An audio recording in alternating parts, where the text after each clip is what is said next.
a todos nós, né, e as famílias, nossos colegas, familiares, com algumas informações que eles acham a grande solução, né?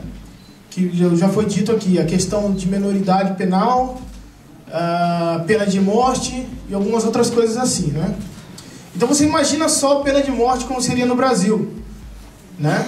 Então, a primeira coisa é que todos seriam negros, né? Pelo menos a grande maioria, e assim por diante. Mas assim, a pena de morte já existiu aqui no Brasil, não houve solução. A menoridade penal também já existiu no Brasil, pós-colônia. Também já existiu. Crianças de 5 anos de idade eram detidas e levadas a presídios, cadeias. Então assim, já existiu essa menoridade penal, o que também não resolveu nada. E ao contrário do que socialmente falando, né, eu queria pontuar tecnicamente, mas socialmente falando, nem aqui no Brasil, nem no mundo, a cessão de liberdade, retirar a liberdade das pessoas, resolveu socialmente, né? Quanto mais se prende, se detém pessoas por algumas coisas que as pessoas chamam de crime, isso não resolveu nem aqui e nem em outros países. Continua crescente o número de pessoas detidas e os crimes e assim por diante, que eles chamam de crimes, né? Então, assim, esse desafio humano, como eu falei, tecnicamente, esse desafio filosófico ou social que o comitê vai desenvolver e transformar em propostas para essa ação pública e buscando soluções a longo prazo, não só a curto prazo. Por exemplo, não adianta a gente falar aqui, por exemplo, só da violência policial, porque só negros são presos e ponto final e acabou. Não, espera um pouquinho, vamos resolver outras coisas também. São crimes realizados por pessoas negras, por quê? Porque a nossa população, o pai de famílias rouba um pote de margarina e assim por diante. Por quê? Esses motivos precisam ser resolvidos, essas questões, e pontuar isso na audiência pública, para que todos tenham ciência de que cercear a liberdade das pessoas não é um direito do Estado, e também a questão do desarmamento da polícia também. Acompanho o pensamento da ONU, foi divulgado mês passado, em que a ONU sugere o fim da polícia militar no Brasil, acompanhando essa questão. A polícia militar do Brasil não deveria andar armada. Tá? Essa é uma opinião que deve ser pontuada nessa ação pública também. Eu vou ser franco, eu conheço bastante de perto o funcionamento do dia a dia do judiciário. Eu vou dizer uma coisa, eu duvido que esses juízes tenham sequer lido as decisões que tomaram. Eu conheço muitos juízes que decidem sem ler o que decidiram. Não é que ele não escreve a decisão, ele nem lê, assina sem ler. Tá? Então, acho que uma das coisas que a gente devia pensar praticamente aqui é aproximar APAMAGES, Juízes pela Democracia, Ministério Público Democrático, essas organizações que dizem trabalhar junto à magistratura, ao Ministério Público, para no mínimo fazer esses juízes ficarem com peso na consciência e ficarem sem dormir uma noite pensando na que fizeram. Acho que no mínimo isso a gente deveria pensar, aproximar, fazer esses juízes ouvirem os depoimentos que a gente escuta na periferia, nas organizações, nas igrejas. Acho que essa é uma primeira questão. Procurar uma aproximação com essas organizações, que representam os magistrados e o Ministério Público. Uma segunda questão. Acho que todo mundo que tem um trabalho na periferia, seja um grupo cultural, uma igreja, uma ONG, o que quer que seja, já ouviu dezenas de histórias, como algumas aqui já foram contadas. Todos nós já ouvimos isso. E aí tem uma questão que eu acho que a gente precisa criar uma condição, criar uma articulação para que essas vozes possam ser ouvidas.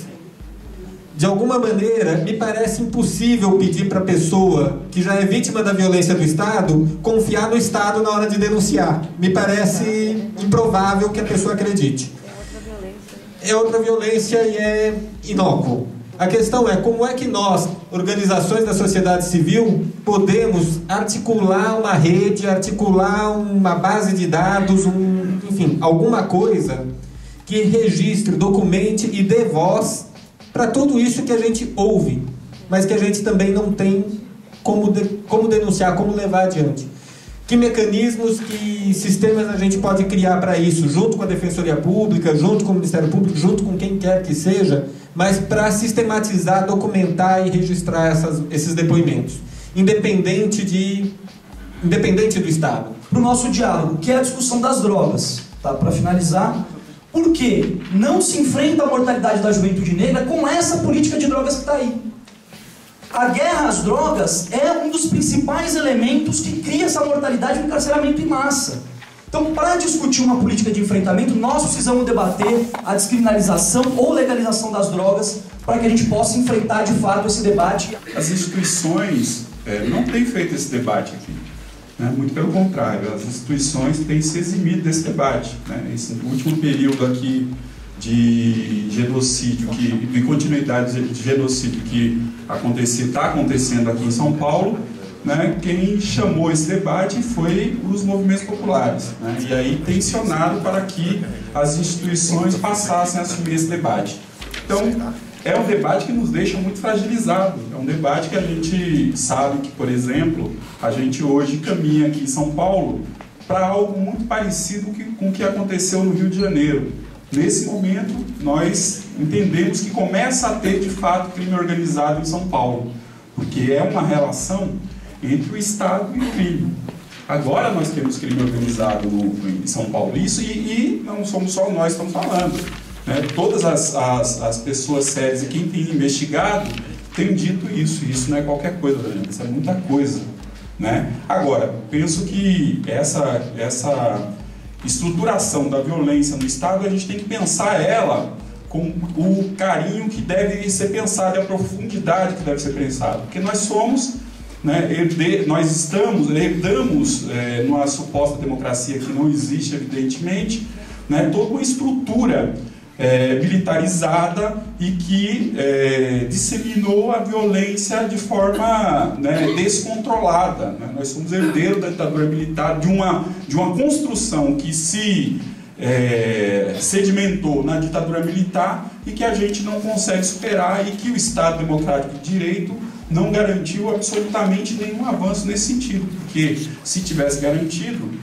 nos últimos 10 anos nós teríamos matado mais de 500 mil pessoas, né? Que é 500 mil de pessoas, gente, é muita coisa. Eu comecei a militar há alguns anos, né? E há 20 anos atrás o número de morte, né, em 10 anos eram 20 mil, agora nós estamos com cerca de 50 mil. A ONU diz que estado de guerra são 20 mil mortes, só para a gente ter uma ideia do que está acontecendo aqui no Brasil. Uma outra coisa é a construção do Estado penal, né? No Brasil, hoje, nós estamos criando um Estado penal. O Estado penal, nós somos o 3º país a mais encarcerar no mundo. Estado penal é o quê? Não só encarcerar, mas encarcerar e explorar a mão de obra. E é isso que está acontecendo nesse último período.